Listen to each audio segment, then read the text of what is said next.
Que le nom du Seigneur soit glorifié. Nous bénissons le Seigneur pour la présence de tout un chacun ce matin. Et il y a de l'abondance de joie dans sa présence. Alléluia. Moi, j'aime quand la Bible dit « Je suis dans la joie ». Quand on me dit « Allons dans la présence de Dieu ». Alléluia. C'est quelque chose qui doit nous mettre dans la joie. Alléluia. On ne peut pas venir dans la présence du Seigneur. On est tellement sérieux. Même pour voir les sourires, ça devient un problème. Alléluia.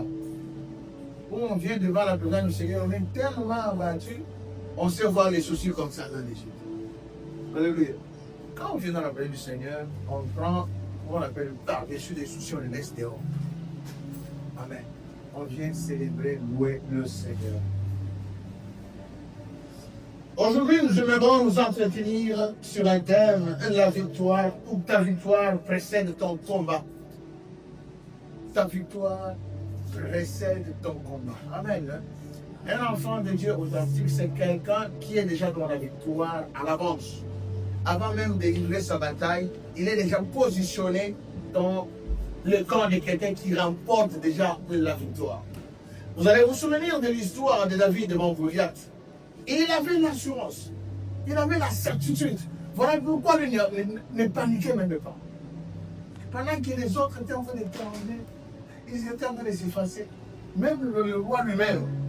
Mais David, quand il a débarqué, il a dit c'était un circoncis qui était en train de défier l'armée de l'éternel Dieu Tout-Puissant.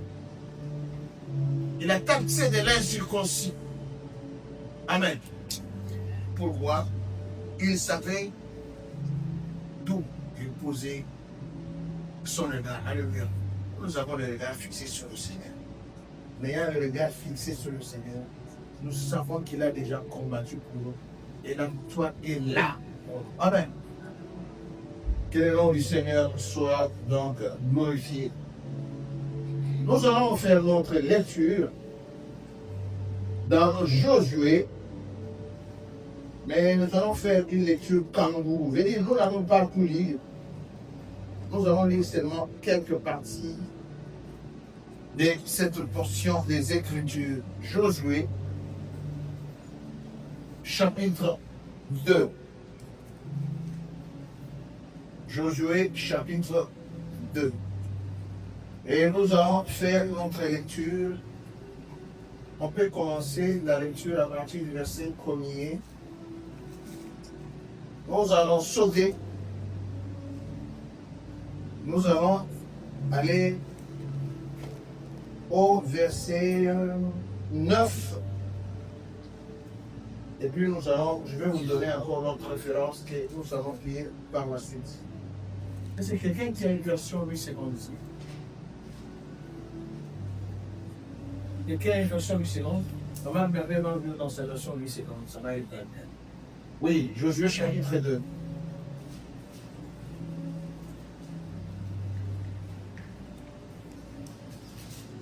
Oui, c'est bon. Oui, version 8 secondes, chapitre 2. Je peux commencer la lecture à partir du verset 1er. Dans Josué chapitre 2, commençons à partir du verset 1. Josué, fils de Nun, fit partir secrètement de Sinétim 2 espions, en leur disant: allez, examinez le pays, et en particulier Jéricho. Ils partirent et ils arrivèrent dans la maison d'une prostituée qui se nommait Rahab. Et ils y couchèrent. Continue, chapitre 2, verset 2. On dit au roi de Jéricho: voici, des hommes d'entre les fils des enfants d'Israël sont arrivés ici cette nuit pour explorer le pays. Verset 3, le roi de Jéricho envoya dire à Rahab: fais sortir les hommes qui sont venus chez toi, qui sont entrés dans ta maison, car c'est pour exploiter tout le pays qu'ils sont venus. Verset 4, la femme prit les 2 hommes et le cacha. Et elle dit: il est vrai que ces hommes sont arrivés chez moi, mais je ne savais pas d'où ils étaient. Verset 5, et comme la porte a dû se fermer la nuit, ces hommes sont partis. J'ignore où ils sont allés. Hâtez-vous de le poursuivre et vous les atteindriez. Verset 9. Et leur dit, Éternel, je le sais. Et leur dit, l'Éternel, je le sais, vous a donné ce pays, la terreur que vous inspirez nous a aussi saisis. Et les habitants du pays tremblèrent devant vous. Verset 9. On fait arrêter. Alléluia. Que le nom du Seigneur soit glorifié. Josué, c'est quelqu'un qui a pris la relève après Moïse. Alléluia. Ici, c'est un peuple qui avait reçu la promesse de la part du Seigneur de les amener dans leur pays, le pays promis. Ils venaient d'être libérés, ou d'être délivrés entre les mains de Pharaon, où ils étaient dans la misère. Ils n'étaient pas libres, ils étaient captifs. On leur a sujet d'être aventures, des corvées. Mais comme chaque chose a son temps, lorsque le temps de l'Éternel est arrivé, il a libéré son peuple. Mais dans leur chemin vers le pays promis, ils ont fait face à certaines adversités ou réalités. Ils sont à la porte de Jéricho. Mais Josué a pris l'option d'envoyer 2 personnes pour aller inspecter, pour aller voir les terrains. Et ils sont partis. La partie qui m'intéresse ici, c'est quoi? C'est quand ils ont été révélés par la constituée Rahab, comme quoi que votre présence fait terreur ici dans tout le pays. Ils ont envoyé les gens pour aller explorer, pour aller espionner le peuple parce qu'ils savaient que ça ne peut pas être des choses faciles.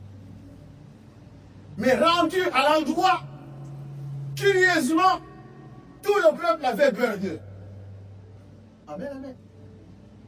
Dans la vie, vous pouvez avoir peur de ce qui a peur d'eux. Vous craignez ceux qui vous craignent déjà à l'enfance. Le peuple était en train de se demander, parce que la vie, je m'excuse, était hermétiquement fermée. On ne pouvait pas avoir l'accès facile pour dire que militairement, ils étaient blindés. La sécurité était de haut niveau. On ne pouvait pas avoir l'accès facilement de prendre possession de ce pays-là. Ce n'était pas un accès facile pour eux. Voilà pourquoi il fallait espionner d'abord le pays, le territoire, envoyer les gens, les espions pour aller voir, étudier le terrain. Mais lorsqu'ils se sont rendus compte que non, ces gens ici que nous craignons, ils ont même peur de nous. Alléluia. Rahab leur a révélé, écoutez, vous nous faites trembler ici. Mais je vais rentrer maintenant avec l'histoire. Vous allez comprendre encore quand nous rentrons dans l'ombre. Si nous rentrons dans l'ombre, nous faisons un peu le parallélisme. Nous sommes dans Nombre chapitre 13, à partir du verset 31 jusqu'à verset 33. Là, il s'agit maintenant de Moïse qui a précédé Josué. Il avait envoyé 10 espions. Ces gens ici, lorsqu'ils sont partis, les espions, rendus là-bas, leur réalité ou la réalité qu'ils ont fait face, les a ramassés, diminués, écrasés. Ils sont sortis avec la conclusion comme quoi non. Nous ne vont pas entrer là-bas. Les gens que nous avons trouvés là-bas, ils ont des tailles goliathiques. Les gens que nous avons... La conception de Dieu, ça s'est fait. Alléluia. On a vu le combat qui a été livré entre David et Goliath. Un poids lourd, super lourd, un petit poids. Parce que Dieu ne voit pas ce poids par rapport à l'aspect physique. Dieu voit le poids ou la lourdeur que tu as, c'est par rapport à l'aspect spirituel. Ta valeur intrinsèque pèse. Alléluia. Le peuple lui-même s'est disqualifié. Ils sont rentrés avec une réponse négative. Une réponse décourageante pour dire que non, arrêtons de rêver. Et comme conséquence, ils ont prolongé leur année. Alléluia. Nous sommes en train de comparer deux attitudes différentes par rapport à une même situation. C'était le même peuple. C'était la même situation. C'était le même problème. Mais les attitudes étaient différentes. Alléluia. Et il y a un groupe qui a trouvé que non, non, on ne peut pas voir assez. Mais il y a un autre groupe qui a trouvé que non. Là, nous, c'est nous qui leur créons le dessus. C'est ça l'attitude d'un enfant de Dieu. Bien aimé, devant notre université, des fois, nous avons toujours une attitude négative face à une situation. Pas seulement parce que l'Éternel n'a pas dit, mais c'est parce que tout simplement on a laissé l'accès à la peur de nous écraser. Au moment où vous allez laisser l'accès à la peur, ça va regarder même la promesse de Dieu dans votre vie. Vous n'avez jamais vu quelqu'un, alors qu'il avait déjà un projet, pour l'oser, il n'ose jamais, il est toujours en train de dire. Vas-y! Aïe! Maintenant, comment tu as commencé par concevoir l'idée, mais tu n'es pas capable d'aller oser? Alléluia! Je vais vous faire une anecdote. Un frère qui aimait une sœur d'autrui, il était prêt à lancer, à larguer sa bombe. Mais chaque fois qu'il planifie, en tout cas, cette fin de semaine, je vais demander la main. Qu'il pleuve, qu'il neige, au nom de Jésus. Lorsqu'il démarre, il regarde seulement la seule comme ça. Peut-être que ça ne va pas marcher. Il retourne avec sa réponse. Il retourne avec sa bombe. Chaque jour, il se pointait. Il dit non, peut-être je vais arranger d'abord, peut-être l'habillement, je dois être bien réglé, bien habillé. Ça va me donner du poids. Alléluia. Avec sa veste bien cravatée, bien parfumée, il arrive. La peur n'a pas eu rentre. Jusqu'à ce qu'un autre frère ait débarqué. Plein d'énergie, de foi, de conviction. Il est là, regarde sa bombe. Alléluia. Et ça a été. Quelque temps après, on vient présenter à l'église. Telle sœur et tel frère vont se marier. Tu dis non, oh, Seigneur. Et pourtant, moi j'ai prié. Toi, tu as prié, mais tu as fait la peur. Alléluia. La peur va te freiner là-bas pendant des années. Quelqu'un d'autre va passer. Est-ce que c'est un problème de Dieu, ça? Entre nous, est-ce que c'est une affaire de Dieu? Ne cédons pas, ne donnons pas l'accès à la peur. La peur de commencer. Est-ce que vraiment, cette option-là que j'ai choisie, vraiment, est-ce que moi j'ai vraiment l'attitude? Est-ce que j'ai la capacité? Et puis on dit ici au Canada, les études ici, leur niveau. Est-ce que moi vraiment ça ira?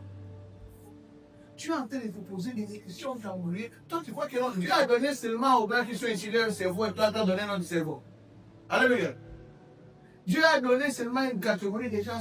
Il faut être d'une certaine nationalité pour être capable de faire cette. Non. Dieu a donné l'accès à tout le monde. Alléluia. Il a donné l'intelligence à toi. Tu pries le Seigneur, si Seigneur, je vais y aller. Et avec toi, je vais réussir. Amen. C'est ça. La peur va te faire stagner, bien aimé. Le premier ennemi de la foi, c'est la peur. La peur, c'est le premier ennemi de la foi. La peur va te donner une autre perception de la chose que Dieu t'avait révélée avant. Il va drifter ta vision sur la chose. Tu commences à négocier avec toi-même. Tu commences à reculer par rapport à la foi. Et tu n'arrives plus à agir. Et c'est le temps qui passe. Mais j'ai un message pour toi, c'est encore pour te décourager, mais pour t'encourager. Alléluia. Parce que Dieu est fidèle à sa promesse. Quand Dieu te promet venir, il a la capacité aussi d'exécuter ce qu'il t'a promis. C'est question toi-même de réaliser, de te réveiller là où tu es. Tu te dis non. Le Seigneur m'avait dit, je peux repartir sur des bases nouvelles. J'étais dans les doutes en train de tourner tout autour du pot. Voilà, je vais commencer. Alléluia. Mais je sais que mon projet va réussir avec le Seigneur. Alléluia. C'est ça l'attitude que le Seigneur est en train de nous demander ce soir, ce matin, je m'excuse. L'attitude positive, c'est dire que le Seigneur marche devant de moi. Là où le Seigneur t'envoie, oui, il est arrivé avant toi. Et sur son chemin de retour, il te dit, vas-y. Il a respecté pour toi. Il a tout arrangé pour toi. Vas-y. S'il y avait un problème, si je savais que tu n'allais pas entrer, il a été dit. Amen. Nous parcourons un chemin que le Seigneur a fait passer avant nous. Amen. Dieu te répond avant l'exaucement matériel, avant que tu vois la chose qui crée, accomplie comme ça physiquement. Il commence déjà à te donner. Il dit, je vous le donne. Quand il donnait tout ce pays-là à son peuple, il a dit, je vous le donne. Le pays qui habite terre, les Égyptiens de terre, je vous les donne. Il leur a donné déjà avant d'entrer. C'était seulement question de prendre possession. Le territoire t'appartient. Alléluia. Le Canada t'appartient. Est-ce que tu peux me dire? C'est question de prendre possession. Prends possession. Ne regarde pas à la taille des réalités que tu vois devant toi. Les réalités, en réalité, normalement, selon les normes, quand tu traînes trop dans les normes, normalement, selon les normes, il paraît qu'il y a une loi. Tu n'as que faire avec tous ces lois. Amen. Toi, tu as la loi de Dieu. Qu'est-ce que Dieu t'a dit? Parce que au moment où toi, tu vas focuser, où tu vas te focaliser sur les lois, qu'est-ce qu'on a dit? Le gouvernement, ce qu'il a dit, c'est grave. Que le gouvernement dise ce qu'il a dit. Mais toi, ton Dieu aussi a ce qu'il a à dire pour toi. Oui ou non? Est-ce qu'on peut parler? Acclamez Dieu. Dis le dernier mot. Le Dieu le dernier. Alléluia. Le dernier mot, lui, il appartient au rien. Vous voyez l'attitude de ces deux groupes de gens. Ceux-là qui ont respecté le pays et ressortir avec l'idée positive que nous allons prendre possession de ce pays. Alléluia, ils ont escompté des résultats qui sont pas. Tout se passe dans ta personne intérieure.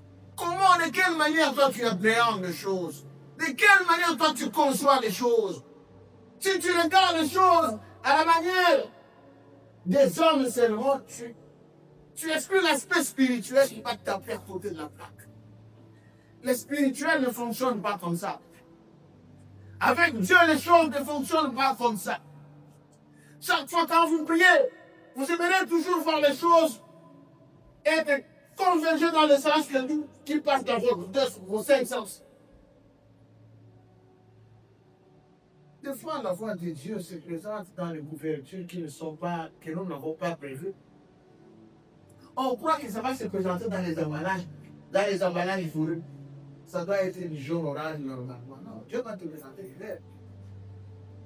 Mais le vert là peut conduire aussi à sa promesse pour ta vie. Amen. Il y a des attitudes que nous devons adopter, il y a des attitudes que nous devons aussi rejeter. Alléluia.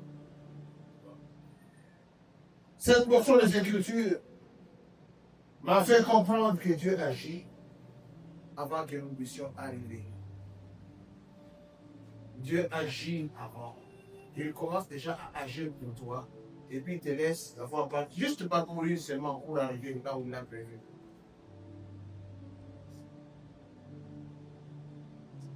Alléluia. Je peux me souvenir encore de l'histoire de Joseph. Dans la vision que Dieu faisait voir à Joseph, c'était que Joseph devait devenir un premier ministre. C'était ça la vision que Dieu montrait à Joseph. La vision que Dieu montrait à Joseph était que Joseph devait être élevé. C'est ce que Dieu, c'était ça le message qui renfermait tout ce que Joseph rêvait. Et même quand il a essayé de partager avec ses frères, sa famille, son père, autres, ils ont compris le message, voilà pourquoi ils ont pris même en haine. Même son père, la Bible dit, mais Il a perçu le message, mais il s'est resté calme. Béni, là, tu peux dire ça. Béni, toi, tu sais, je vais dire, béni, toi, tu vas être ici, là, tu vas régner sur nous, moi et tes frères. Il a compris le message. Effectivement, c'était ça le message. Mais regardez le chemin qu'a parcouru Joseph. Les obstacles, les combats. Tout était réuni pour que Joseph arrête cette aventure. Tout était réuni pour dire que non, tu rêvais. C'était juste un rêve. C'était pas vrai. Maintenant, tu es en train de mourir, mais tu vas mourir. Regarde les chemins qui peuvent le tu es en train de passer. Alléluia. Quand on rêve, rêvez avec le Seigneur. Frères et sœurs, qu'est-ce que vous rêvez? Qu'est-ce que vous rêvez? Arrêtez de rêver négativement. Je ne parle pas de rêve, vous rêvez, vous êtes en train de dormir, vous ronflez. Non, ce n'est pas ces rêves-là que je parle. Ce que vous rêvez, c'est quoi qui vous passe à l'esprit? Rêvez trop et vous allez vous retrouver.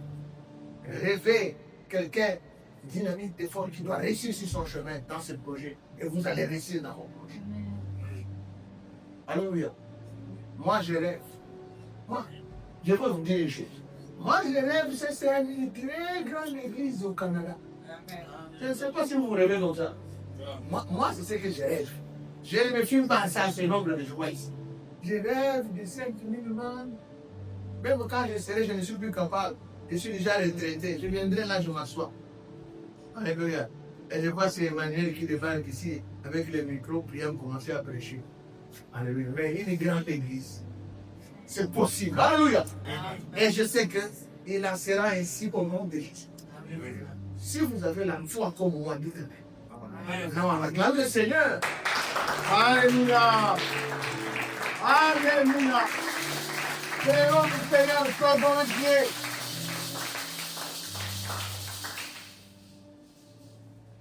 Deuxième des choses que j'ai compris, c'est que la peur fausse la lecture sur la réalité. La peur. Excluez la peur sur votre âme. Excluez la peur, même si ça commence à vous envahir dans votre esprit, dans votre cœur. Refusez ça au nom de Jésus. Pierre commençait à s'enfoncer dans l'eau quand il a regardé la réalité. Mais ça, c'est l'eau, non? Mais la profondeur est ici. Moi, je marche. Est-ce que c'est possible que je marche?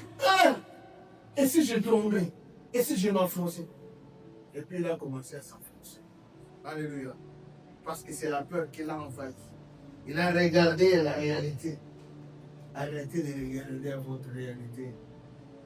Ça va ralentir. Ça va dévier la perception de la réalité pour votre vie. Ça va affaiblir votre foi. Amen. Vous avez remarqué que ce mois ici, j'ai beaucoup prêché sur la foi. Mais sachez que c'est un message pour quelqu'un. C'est un message pour quelqu'un. Amen, amen. Dieu veut booster ta foi. Dieu est en train de te préparer à quelque chose de grand demain. Et il commence à travailler ta personne intérieure, ta foi, maintenant. Ne recule pas. Avance. Avance. Amen. Que le Seigneur soit glorifié.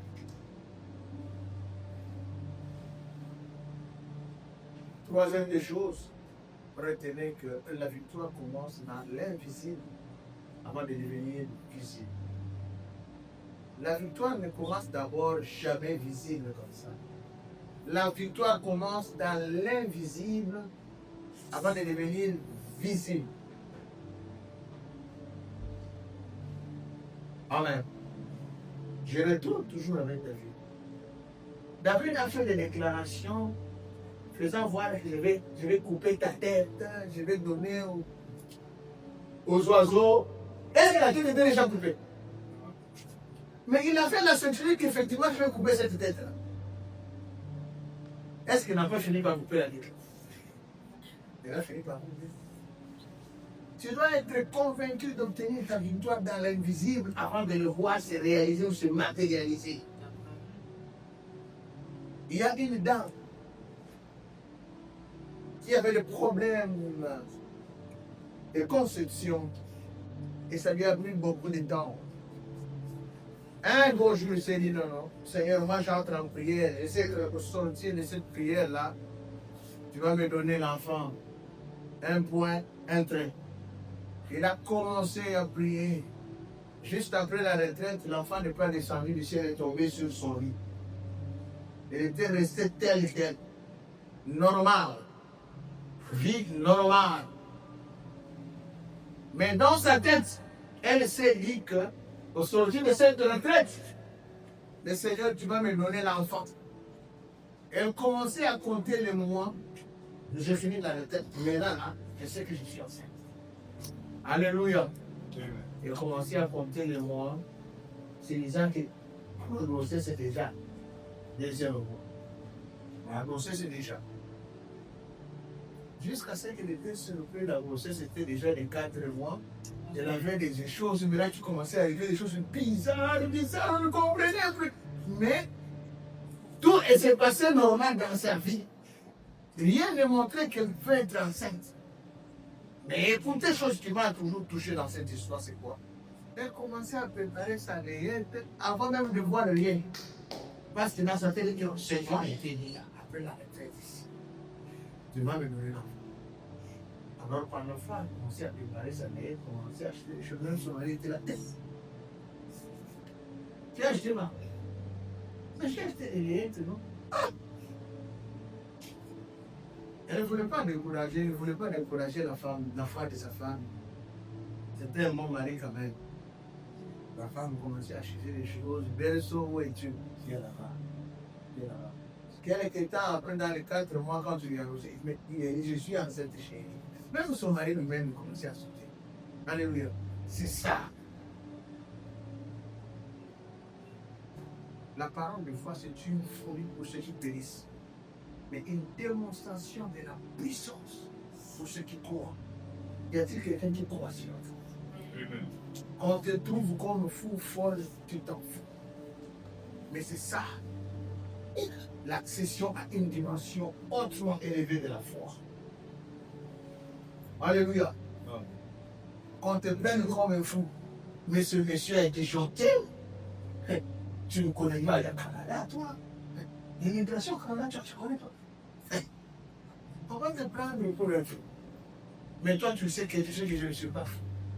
Je sais à qui je. Je sais à qui je. Je sais à qui je.